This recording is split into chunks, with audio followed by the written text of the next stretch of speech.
India women's versus Australia women's 2022 का जो श्रृंखला है, ऑस्ट्रेलिया का टूर है इंडिया में, जिसका कि 3 मुकाबला हो चुका है। और 3 मुकाबलों में ऑस्ट्रेलिया ने पहले मुकाबला को अपने नाम किया, वहीं दूसरे मुकाबला सुपर ओवर में गई और भारत ने सुपर ओवर में जीत हासिल की। उसके बाद तीसरी मुकाबला भी हुई, जिसमें दोनों तरफ से विकेटें गिरी, लेकिन ऑस्ट्रेलिया ने अपने दमखम वाले प्लेयर्स की वजह से तीसरा मुकाबला भी अपने नाम किया। और अब जो है चौथा मुकाबला कल होने वाला है, यानी कि 17 दिसंबर का मुकाबला चौथा मुकाबला होगा। और ये जो मैच है बहुत ज़्यादा इम्पोर्टेंट होगा, क्योंकि कल की मैच अगर भारत के नाम होती है तो 5वां मुकाबला संघर्ष का होगा और 5वां मुकाबला जो टीम जीतेगी खिताब उसी का होगा। ऐसे में दोनों टीमों की कल मैच पे नजर रहेगी। ऐसे में कल का जो टीम होगा, क्या होगा, कल कौन कौन से प्लेयर्स खेलेंगे और कौन से प्लेयर्स का परफॉर्मेंस बढ़िया होगा, कौन से प्लेयर्स ड्रीम टीम में आएंगे, इन सभी चीज़ों पे बातें करेंगे। आप कैसा टीम बनाएंगे कि आपकी जो रैंकिंग है ड्रीम 11 पे या फिर अन्य फैंटेसी एप्लीकेशंस पे अच्छी खासी हो जाएगी। और कल कौन कौन से प्लेयर्स चलने वाले हैं, कौन सा प्लेयर्स कल का मैच विन करवाएगा, उन सभी चीज़ों पे डिस्कस करेंगे। तो देर नहीं करते हैं और स्टार्ट करते हैं। लेकिन उससे पहले ये वीडियो को लाने में बहुत ज़्यादा मेहनत लगता है। ऐसे में अगर आप हमारे चैनल पे नए हैं तो हमारे चैनल को सब्सक्राइब कर दें, ताकि हमारी हर प्रेडिक्शन और हर संभवतः जो विनिंग टीम्स होती है वो आप तक पहुंच सके। तो दोस्तों, सबसे पहले बात कर लेते हैं पिच रिपोर्ट की। तो कल का जो वेन्यू है वो मेलबोर्न स्टेडियम मुंबई में खेला जाएगा और पिछला 2 मुकाबला भी मेलबोर्न में खेला गया है। ऐसे में अगर वेन्यू की बात कर ली जाए, उस स्टेडियम की बात कर ली जाए, तो टॉस जीतने वाली टीम पहले बैटिंग करना पसंद करती है, क्योंकि टॉस जीतने के बाद जो फर्स्ट बैटिंग का एवरेज स्कोर होता है वो 150 से 170 के बीच होता है। और उसके साथ साथ जो फर्स्ट बॉलिंग करने वाले जो प्लेयर्स होते हैं उनमें भी थोड़ी सी प्रॉफिट मिलती है बॉलर्स को, पेसर्स को। शुरू में बॉलिंग करते समय थोड़ी सी दिक्कतें आती है, लेकिन मैच जैसे जैसे आगे बढ़ता है, पेसर के साथ साथ स्पिनर को भी उस मैच के स्पेल करने में, उस क्रिकेट में स्पेल करने में थोड़ी सी मदद मिलने लगती है और विकेट गिरने की संभावना होती है। वहीं अगर दूसरी पारी की बात की जाए, तो दूसरी पारी में जो टीम बैटिंग करने आती है उसे ड्यू फैक्टर का थोड़ा सा असर पड़ता है और उसे बैटिंग करने में दिक्कत होती है, क्योंकि सेकंड बैटिंग में ड्यू फैक्टर काफ़ी इंपॉर्टेंट हो जाता है और बॉलर्स को जो मदद है वो काफ़ी ज़्यादा अच्छा मिलता है, वहीं बैट्समैन को थोड़ी परेशानी होती है। और सेकंड पारी में बैटिंग करते हुए बैट्समैन 140 से 155 160 के बीच स्कोर करके रह पाते हैं। तो आज का जो पिच रिपोर्ट है, सबसे पहले हम उसको जान लेते हैं। जो मेलबोर्न स्टेडियम है वहाँ का जो पिच रिपोर्ट है, वेदर ग्रास है, वो ड्यू फैक्टर्स होता है और साथ ही साथ जो बाउंड्री है वो काफ़ी ज़्यादा छोटी होती है, जिससे कि शॉट्स लगते हैं और गगनचुंबी शॉट देखने में ज़्यादा मज़ा आता है। तो ये आज का पिच रिपोर्ट है जो मैंने आपको बताया। अब जानते हैं मैच के एनालाइज के बारे में कि कौन कौन से प्लेयर्स इस मैच में चलने वाले हैं और पिछला रिकॉर्ड क्या रहा है। अभी तक इंडिया वुमेन्स और ऑस्ट्रेलिया वुमेन्स का जो T20 से श्रृंखला हुआ है, टोटल 27 मैच दोनों टीमों ने हेड टू हेड खेला है, जिसमें कि टॉस जीत के बल्लेबाजी करने की बात की जाए तो ऑस्ट्रेलिया ने टॉस जीत के जो बल्लेबाजी की है उस श्रृंखला में ऑस्ट्रेलिया ने 10 बार मैच जीता है। वहीं पे इंडिया ने पहले बैटिंग करते हुए 2 बार मैच जीता है। अगर बॉलिंग की बात की जाए, बॉलिंग फर्स्ट करने वाले प्लेयर्स की टीम की बात की जाए, ऑस्ट्रेलिया की टीम की बात की जाए या फिर इंडिया टीम की बात की जाए, तो ऑस्ट्रेलिया टीम ने बॉलिंग करते हुए मैच को 10 बार अपने नाम किया है। वहीं इंडिया की टीम ने पहले बॉलिंग करते हुए मैच को 5 बार अपने नाम किया है। मतलब बैटिंग सीक्वेंस में अगर ऑस्ट्रेलिया का देखा जाए तो 10 बार ऑस्ट्रेलिया ने मैच को अपने नाम किया, वहीं इंडिया 5 मैच को अपने नाम किया है। अगर टोटल मैच की बात की जाए तो दोनों टीम आमने सामने 27 मुकाबले खेले हैं, जिसमें ऑस्ट्रेलिया ने 20 मुकाबलों को अपने नाम किया है, वहीं इंडिया ने 7 मुकाबलों को अपने नाम किया गया। अगर ऑस्ट्रेलिया टीम की बात की जाए, महिला टीम की, तो विश्व की सबसे बेहतरीन टीम है, जिसको अगर मात किसी ने दिया है तो भारतीय महिला टीम ने ही अभी तक उनको कई बार मात दिया है। बाकी किसी टीम ने अभी तक प्रॉपर वे में उनको मात नहीं दिया है। चलिए, ये तो हो गई बैटिंग फर्स्ट की बात। अब आगे चलते हैं। अगर इस सीरीज की मोस्ट परफॉर्मर प्लेयर्स की बात की जाए जिन्होंने अच्छा खासा स्कोर किया है, तो अगर इंडिया की ओर से बात की जाए तो आप देख सकते हैं कि most performer players in this series, मतलब 3 मुकाबले खेले गए हैं और 3 मुकाबलों में कौन से प्लेयर्स ने कितना अच्छा परफॉर्म किया है और कितने रनों की योगदान दी है, उससे पता चलता है कि सीरीज में कौन सा परफॉर्मर का बल्ला चल रहा है और आगे वाले मैच में चलने वाले हैं। तो सबसे पहले हम भारत की तरफ से बात करेंगे कि कौन कौन से परफॉर्मर का बल्ला काफी अच्छा चला है। तो अगर हम देखते हैं तो स्मृति मंदाना है जो इंडिया की तरफ से ओपनिंग बल्लेबाजी करने आती है। स्मृति मंदाना और शेफाली वर्मा का जो जोड़ी है काफी ज्यादा विस्फोटक जोड़ी है। जब दोनों का बल्ला चलने लगता है तो बॉलरों के पसीने छूटने लगते हैं। तो स्मृति मंदाना की बात की जाए तो देखा जा रहा है कि टोटल मैच, तीनों मैच से इन्होंने 108 का स्कोर खड़ा किया है। वहीं अगर पहले मुकाबले की बात की जाए तो पहले मुकाबला में जो इनका स्कोर है 28 रनों का योगदान दिया था। वहीं दूसरे मुकाबले में अगर बात की जाए तो इनका योगदान सबसे बढ़िया रहा था, 79 रन की योगदान दी थी। और तीसरे मुकाबले में चलते बने थे, 1 रन ही मात्र बना पाई, जिसकी वजह से इनका काफी बढ़िया परफॉर्मेंस नहीं रह पाया और इंडिया मैच जीतते हार गई। वहीं अगर बात करते हैं ऋचा घोष की, जो भारत की विकेट कीपर है, तो उनकी अगर बात की जाए तो पहले मुकाबले में 36 रनों का योगदान दिया था, दूसरे वाले मुकाबले में 26 का, और तीसरे मुकाबले में आउट हो गई थी, 1 रन का योगदान दे पाई थी। अगर वही शेफाली वर्मा की बात की जाए तो इंडिया की जो शेफाली वर्मा है ना, इसको विस्फोटक बल्लेबाज कहा जाता है। मतलब सहवाग की तरह खेलती है, लेकिन पेशेंस लेवल इनका थोड़ा कम है। जब तक पिच पे बने रहती है बॉलरों के दिमाग छूटने लगते हैं। इनके परफॉर्म की बात की जाए तो पहले मुकाबलों में इन्होंने मात्र 21 रन का योगदान दिया था, दूसरे वाले में 34 का, और तीसरे वाले मैच में इन्होंने अपना अर्धशतक पूरा किया था और 52 रनों का योगदान दिया था। शेफाली वर्मा की अगर बल्ले की बात की जाए ना तो ये भारत की टॉप बल्लेबाज है, लेकिन थोड़ा सा इनका पेशेंस लेवल कम है, जिस वजह से स्कोर नहीं कर पाती है। अगर थोड़ा सा पेशेंस के साथ खेले ना तो बड़ा स्कोर कर सकती है। अगर वही भारत के कप्तान हरप्रीत कौर की बात की जाए तो इनका भी जो योगदान है काफी बढ़िया रहा है, एवरेज स्कोर करते नजर आई है। पहले वाले मुकाबले में 21 रनों का योगदान दिया है, वहीं दूसरे मुकाबले में भी 21 रनों का योगदान दिया, और तीसरे वाले मुकाबले में इनका 37 रनों का योगदान था। अगर भारत के ऑलराउंडर बल्लेबाज की बात की जाए, बॉलर्स को बैट्समैन की बात की जाए दीप्ति शर्मा की, तो भारत के अच्छे खासे ऑलराउंडर है और इनका जो तीनों मैच का स्कोर है टोटल 63 का है।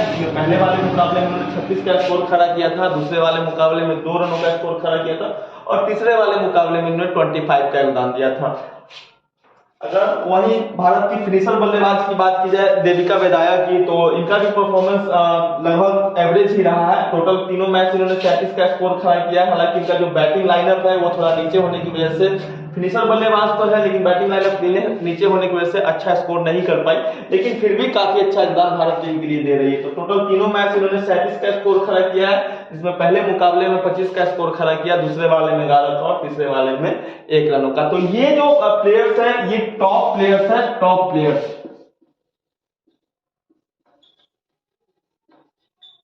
इनका जो सिलेक्शन है ना ये सबसे ज्यादा होता है टीम के अंदर, इनका सिलेक्शन काफी ज्यादा होता है टीम के अंदर। तो ज्यादातर लोग अपने टीम में इन प्लेयर्स को रखना चाहते हैं, लेकिन 11 प्लेयर्स को ही रखनी पड़ती है।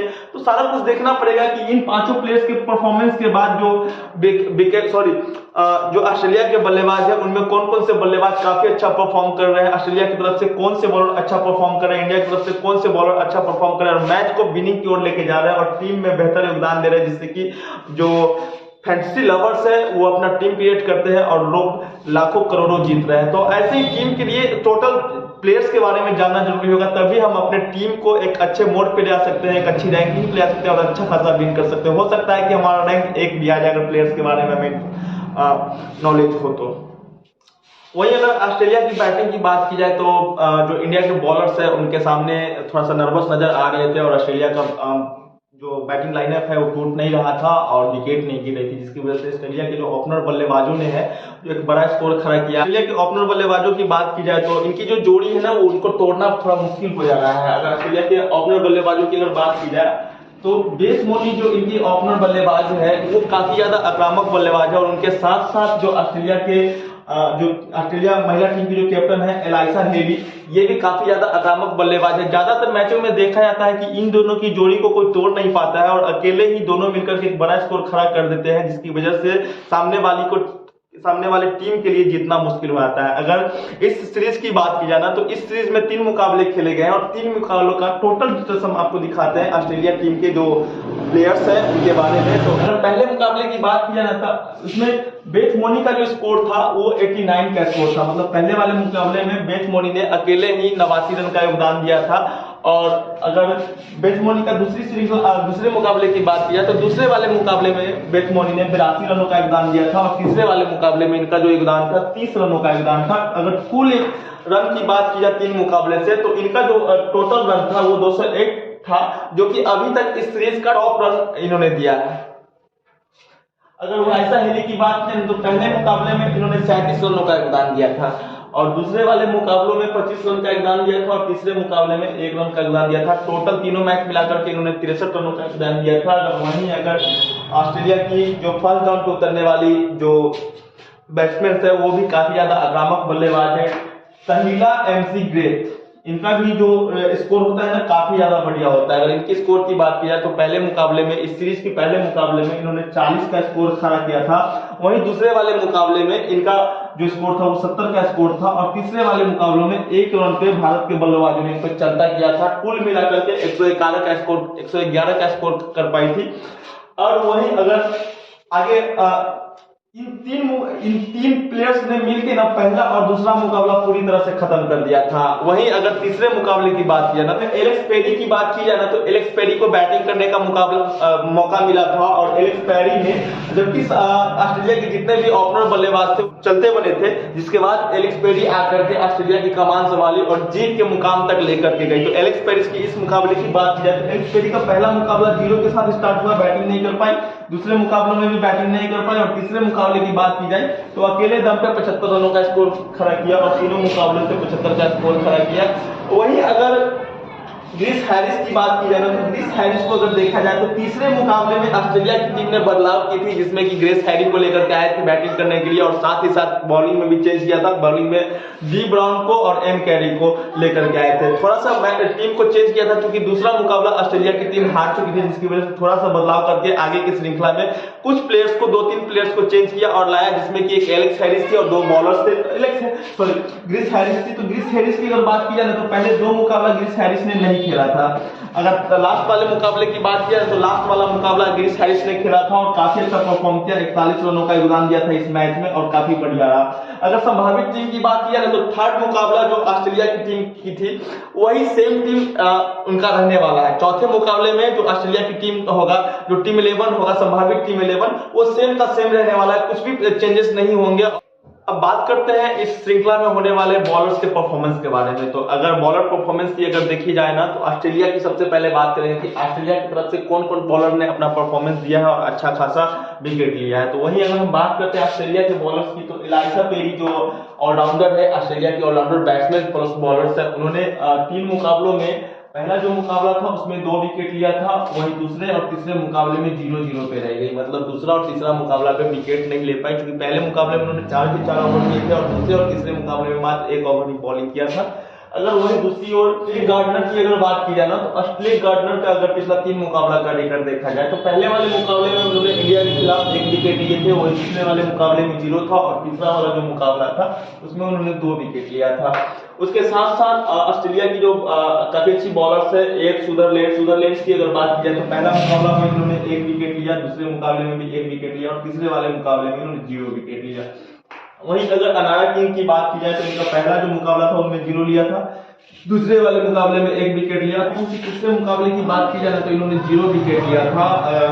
और उसके साथ साथ जो दूसरा मुकाबला था उस वाले मुकाबले में एच ग्राहम ने मुकाबले में अगर देखा जाए तो उन्होंने पहला मुकाबला नहीं खेला था और अंतिम का मुकाबला नहीं खेला, सिर्फ दूसरा मुकाबला खेला था और इस मुकाबले में इन्होंने भारत के खिलाफ 3 विकेट लिया था। ऑस्ट्रेलिया की डी ब्राउन की बात की जाए तो इन्होंने मात्र पहला और दूसरा मुकाबला नहीं खेला और तीसरे वाले मुकाबले में इन्होंने खेला और 2 विकेट ले लिया, 2 विकेट अपने नाम किया इंडिया के खिलाफ। एमसूट की बात की जाए तो पहला मुकाबला में इनको 0 मिला था, दूसरे वाले मुकाबले में भी 0 मिला और तीसरे वाले मुकाबले में इन्होंने 1 विकेट लिया।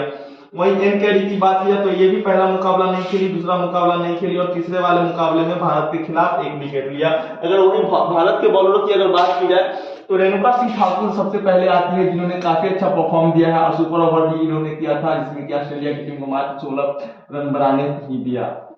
अगर इनकी बॉलिंग की बात की जाए तो पहले वाले मुकाबले में इन्होंने कुछ भी विकेट नहीं लिया था, दूसरे वाले मुकाबले में भी नहीं लिया और तीसरे वाले मुकाबले में ऑस्ट्रेलिया की 8 विकेट गिरी थी, जिसमें 2 इन्होंने अपने नाम किया था। और वही एक अंजलि सरवानी की अगर बात की जाए तो पहले मुकाबले में इन्होंने 0 किया था, दूसरे मुकाबले में भी 0 किया था और तीसरे मुकाबले में 2 विकेट लिया था। हालांकि इनका अगर इकोनॉमिक देखा जाए तो काफी बढ़िया इकोनॉमिक होता है और बैट्समैन को रन स्कोर करने का मौका नहीं देती है। वहीं का बेदाया ये एक फिनिशर के रूप में भी खेलने के लिए आती है और साथ ही साथ काफी अच्छा बॉलिंग है इनका। तो देविका विनायक की बात की तो पहले मुकाबले में इन्होंने 1 विकेट लिया, दूसरे वाले मुकाबले में 0 और तीसरे वाले मुकाबले में 2 विकेट लिया। 2 विकेट ऑस्ट्रेलिया के खिलाफ अपने नाम किया। और आर सिंह यादव की अगर तीनों मुकाबले की बात की ना तो 0 विकेट इन्होंने अपने नाम किया। हालांकि भारत की तरफ से अच्छा खासा बॉलिंग करते नजर आती है, इस सीरीज में इनका अच्छा परफॉर्मेंस नहीं रहा है, लेकिन बॉलिंग से काफी अच्छा इकोनॉमी के हिसाब से बॉलिंग कर रही है और रन कम करने का कम मौका दे रही है। वहीं भारत के जो ऑलराउंडर सेक्शन की अगर बात की जाए तो दीप्ति शर्मा है, जो कि भारत की ऑलराउंडर की जान कही जाती है। तो दीप्ति शर्मा ने 3 मुकाबले खेले। 3 मुकाबले में पहले वाले में 0 विकेट लिया था, दूसरे वाले में 1 विकेट लिया था और तीसरे वाले मुकाबले में 2 विकेट लिया था और काफी अच्छा परफॉर्म कर रही है। विकेट तो ले ही रही है, साथ साथ भारत के लिए रन करते भी नजर आती है। रन मशीन भी इनको कहा जाता है। इस बार का जो हमारा टीम होगा ना उसमें कुछ इस प्रकार का टीम होगा। एलेक्स हेली होंगे हमारे विकेट कीपिंग वाले सेक्शंस में और साथ ही इंडिया की तरफ से आर घोष होंगी। और बैटिंग वाले सेक्शंस में अगर बात की जाए तो बी मौनी का काफ़ी अच्छा परफॉर्म रहा है तीनों मुकाबले में। तो हमारा ये भी जो मुकाबला होगा इसमें बी मौनी होंगे ही होंगे, हालांकि इनका सिलेक्शंस बहुत ज़्यादा है, आप अपने अनुसार से देख लें। उसके साथ साथ स्मृति मंदना है और TMC ग्रेथ है और साथ साथ शेफाली वर्मा है। ये जो प्लेयर्स है हमारे बैटिंग वाले सेक्शंस में होंगे। और ऑलराउंडर वाले सेक्शंस में जो हमारा दीप्ति शर्मा होंगी और एलेक्स पेरी होगी।